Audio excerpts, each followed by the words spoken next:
We're here with December astrology for Libra, Ascendant, Sun, Moon, and Stellium, particularly Ascendant. So, when this is a Sun hour, moon, Ascendant and Midheaven ruled by Jupiter, Jupiter in 7th house, Taurus in the 3rd house, Moon on the 22nd degree, and Sun, the ruler of the day and hour in the 10th house in Sag. So, what are we talking about Libra? Okay, Venus in 20 degrees Libra, applying to conjunct Ketu on the 22nd degree of Libra.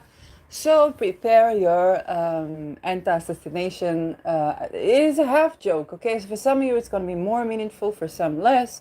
Every day there is a new conflict. Most of them are not aired, okay? 5 million Kurds not aired. Afghani people genocided because they can't really go to Taliban, not aired. And of course, what's happening in Palestine. And the death camps in the US. Okay, so we still don't have reports from the forced evacuations into concentration and death camps and forced labor of homeless in America. Okay, now that we go back to this episode for December. So in December we have a Mercury retrograde, Neptune going direct, Jupiter going direct, and yes, we have Neptune going direct, Jupiter and Chiron going direct. Okay, we have a new moon in Sag and a full moon in Cancer. So what is it all going to mean for Libra? I'm going to make it general for the month. If you want the dates, you can look at my December astrology general introduction episode where I get to the dates bit by bit, and I also give more general interpretation. So Libra, first of all, let's start with Mercury, because Mercury is going to be retrograde in Capricorn. Capricorn is your 4th house. That tells me that you're going to deal with either paperwork to do with your housing. Okay, so it's a contract if you're purchasing or have purchased, payments or property taxes, or any documents that you may have, especially around taxation, debt that you may have. Alternatively, you could be having those conversations with your elders, okay, or with people in your family, because this is the house that you live in. And that means that even in the holiday spirit, there can be a conversation. If somebody tends to have that same old argument about, should we pay tax, not pay tax, debt and that, and how people live, the homeless as well, because this is Saturn 4th house, okay? Saturn rules homelessness. Doesn't mean that you or your family are going to be homeless. It just means that you may come to discussion. And look, I actually talked about this. Look at my introduction, my very brief introduction. I actually mentioned it now that I think about it. And some new information, some piece of information, some document missing or document found will be the topic. Maybe you need to give some sort of a report or property tax, or if you're working from home, some reports that you need to give, or it can come up as a conversation. Things need to be addressed and patched up with either your family or landlord or tenants, okay, if that's what it means for you, depending on your chart. So that you can move on. It's a heavy Mercury retrograde because it's in Saturn sign, and Saturn is about things that have a 28-year cycle. Okay, so these are choices that have long-term implications, and you're going to be revising some of these choices and perhaps renewing, signing, making the changes necessary. And it's going to pertain to either your home, the very house that you live, or the family of upbringing or your family if you are a householder. So this is the first thing, that's a little bit of heavyweight, but you're just going to be dealing with. And then we have a Neptune um, going direct, okay, in your sixth house. So sixth house, it can be your pets, it can be your health, physical health, and it can be, and unfortunately Neptune is to do with hospitals, yes? Doesn't mean something's going to happen, but we know Neptune is drugs, hospitals, yeah, also refugees and stuff like that. But this is more sixth house, so it's your health, your physical health. If you own any pets, um, fishes or horses, or if this could be your in your work environment, it could be your colleagues and enemies. Okay, it's also a house where you could have enmity. Now, with this Neptune going direct, it just means that things that you have been dealing with in the past 6 months regarding to this topic are going to get they have gotten revision in the past 6 months, and now they're going to be addressed after you've had the time to reconsider, to tend to things. There may be some progress with things, or there may be new things you'll have to surrender in that area of your life. Okay, so that can come up as having to see the vet for your pets. It can come up as your own health, um, and then can come up to if it's maybe your feet, and we have the co-presence of Saturn. So maybe you're tending to your feet and your physical health, depending on where Jupiter is and what do you have there. Okay, or it can be some enmity that you dealt with regarding your work, your service to the world. Okay, how you serve in the world. If you have employees, if you have a business, then that can be pertaining to certain employees. And there are certain things you might need to surrender, because the word surrender is big. When it comes to drugs with the sixth house Pisces, you always want to be extremely cautious. What am I being prescribed? And I might even go to like, what are the conspiracy theories around my pills? Because you won't find it in research, and that can be a little bit of a tip for you, if that's what it means. Okay.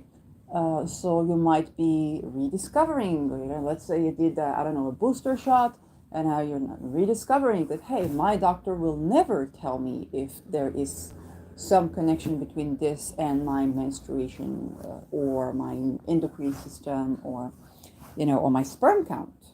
Okay. So this is where there is also information missing, or something missing, diagnosis missing. If this is your health, if this is your job, there can be hidden enemies, even in the sixth, because it is Neptune. And again, if it's to do with your pet, again, what is my pet being perceived? Because it could be around drugs or something of the sort. Now we have Chiron. Chiron is going direct in your seventh. And this is perhaps a blessing, because Chiron retrograde has been, first of all, the presence of Chiron in your seventh. Okay, so a moment of silence for Libra ascendants, because you have been dealing with Chiron, I think even since 2018, 2019, you have been dealing with Chiron in your seventh house. And Chiron is a wound in general, okay? In Aries, it is a wound around identity and the I am. So in the seventh house is like, I am married, I am divorced, I am in complicationship. What is my commitment style? Who am I when I'm in relationship? Or it's difficult for me to be who I am with my partner, or for my partner to be who they are with me. There's some difficulties, or I have a partner that is dealing with difficulty to just be themselves. Okay, it can be a wound around asserting yourself and doing you. So either you experience some of that, or it can come up in a more traditional way. So like, hey, your partner has been dealing with that. They're still dealing with that. When Chiron is going direct, certain questions that they have been dealing or you have been dealing with regarding my identity in a relationship, or do my relationship do my relationship support who I am? Okay, am I doing things in my relationship that go against who I am? Okay, um, and again, you've had some months to deal with that.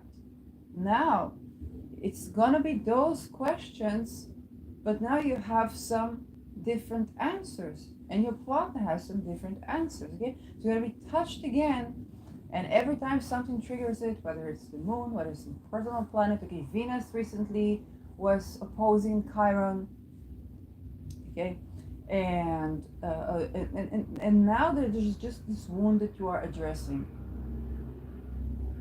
and you're gonna have more answers to it. It is going to affect your relationship because either it's your partner or you, or the nature of the relationship. Okay, why are all my relationships argumentative? Oh, there's this Mars ruling myself. What can I do about this? I don't know. Oh God, really, I don't know. Okay, you really need to put some. The Nicolas Stoyanovich had a thing where he would put for the seventh house. He would put a picture of swords in the living room, so, and ask the energy to go there. Some people would say this is not the best way to do it, but you really need to tend to that, whether astrologically, magically, or in terms of like, hey, what do we do about this? Let's find an innovative breakthrough, or try something new to deal with that, because I know that I bring it. This is my chart. I'm a Libra ascendant. My seventh house is Aries. Aries is ruled by Mars. Mars is passion, is innovation, it could be great sex, but it is also arguments, and quite passionate arguments, and fights and impulsivities. So that's for Chiron. Now you have Jupiter. Jupiter is going direct in your 8th house of long-term investments, shared assets, especially with those of the 7th, okay, the partner, business, or marriage, or one-on-one relationship, okay?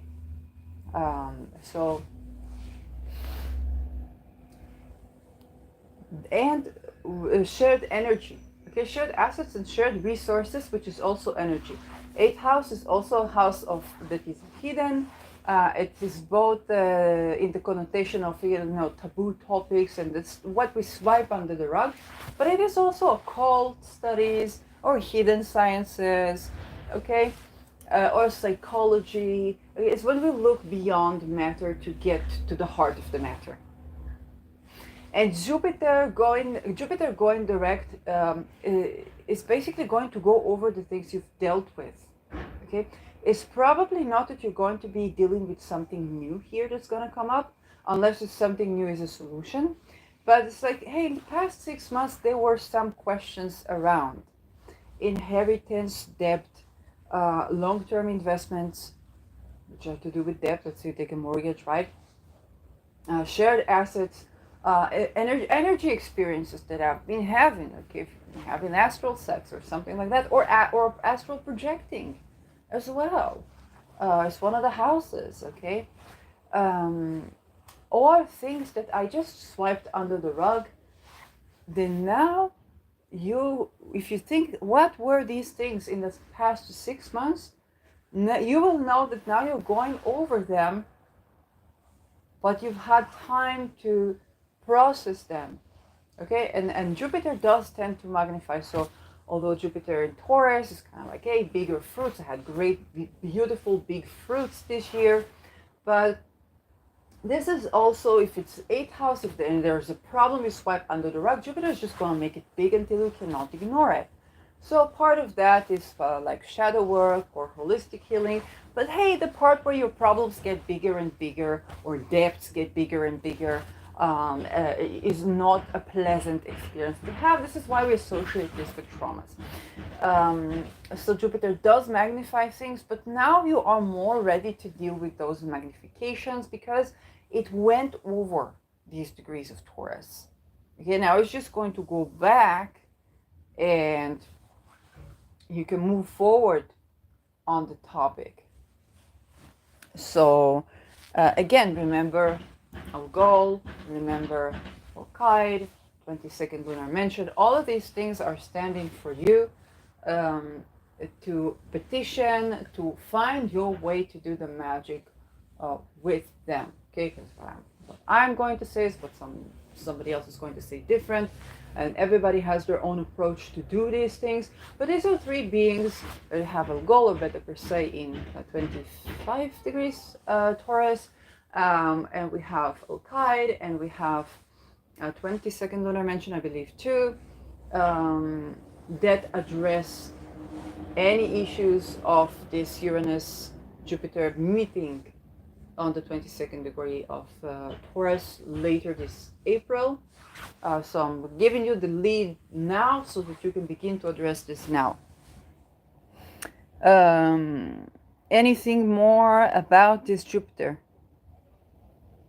No, likely not. Now to the lunation. So we have a full moon in Sagittarius. A new moon in Sagittarius, and then a full moon in Cancer.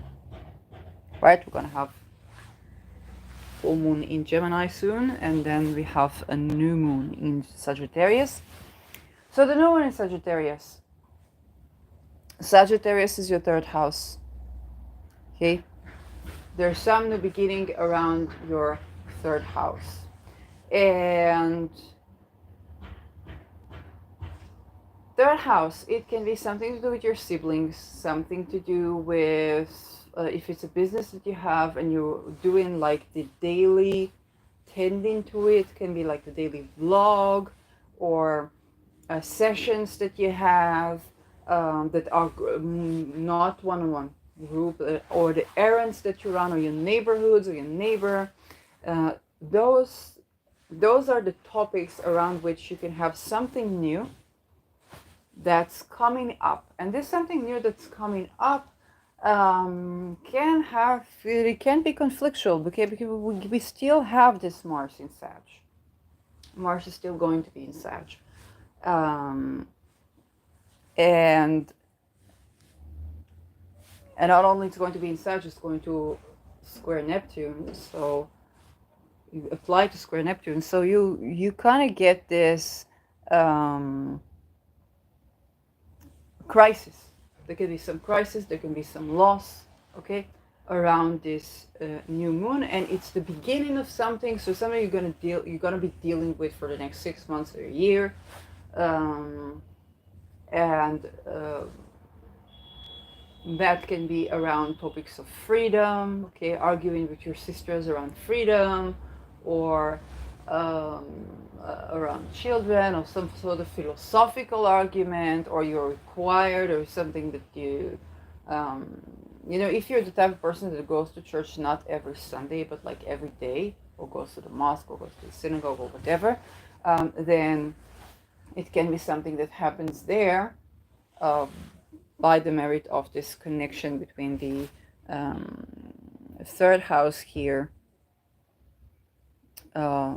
But here it is in your 8th. So if you have any, of course, if you have been having religious trauma, okay, there can be some conflict around this. Maybe it's going to be difficult to explain this to people, and you're going to be needing to explain this to people, so that can create a conflict around your siblings. Because Jupiter, the nature of Jupiter is kind of like, it's religion, it's your 8th house, so it's kind of like, religious trauma can be one of the significations that you're coping with on this nation. And then we have the full moon in Cancer. And so the full moon in Cancer, it comes up in your 10th house. So for the full moon in Cancer, it can be that you get a promotion. It can be that, it can also be that you retire. Okay, because full moon is about letting go. Okay, even if you get a promotion, it's a completion of a process. Okay, let's say you have applied around the new moon and now you are getting the job around the full moon. Okay, you hear from them, yes, you got the promotion. It's not like you apply. Okay, it is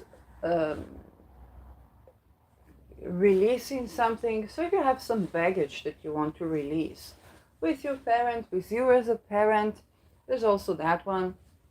Culmination in the 10th house, also around your image.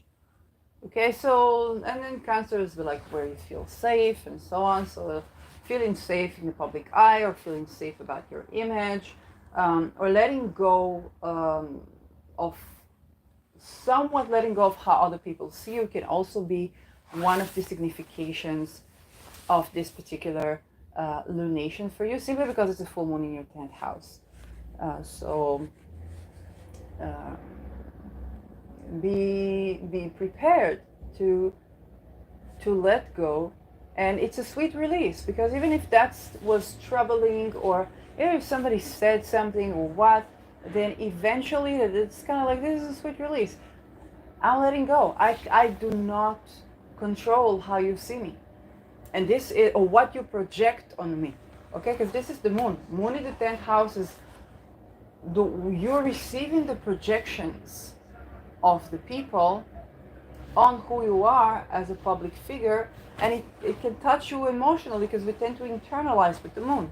And here you're letting go of some of these projections. And it doesn't necessarily mean that you are asserting yourself. It's just like an internal psychological process that I'm like, I can't control how you see me. I can't control what you think is, what's the image of me. I can wear makeup, I can dress in fine clothes, I can do magic, but eventually I need to let go. What you project on me is yours. Okay, but maybe you have good reasons for this even. I cannot do more than be and tend to myself and nourish myself. So that can be what it means for you, of course. And I'm talking about genuine cases, not where it's gaslighting, not when you've been genuinely mistreating someone, and you know, and you just would have to let go of your role because of it. That's in the worst case. But mostly, you know, we're human beings. We all make mistakes. We all this. We all that, and that can be kind of like patching up, releasing, or at least understanding. Okay, so that's what they've been projecting onto me. Okay, I get it. That's either who I am or not who I am. So like, fine, I release it. So this is the major events of the month for you, Libra, and I hope you found this useful. Now, of course, you also want to look at your ascendant, to a lesser degree, sun and moon. But ascendant traditionally is who you are. So if you have a birth time, this will be the ascendant. If you don't, sun and moon. And if you have a stellium, which means a couple of planets in Libra, then look at those too. So yes, thank you for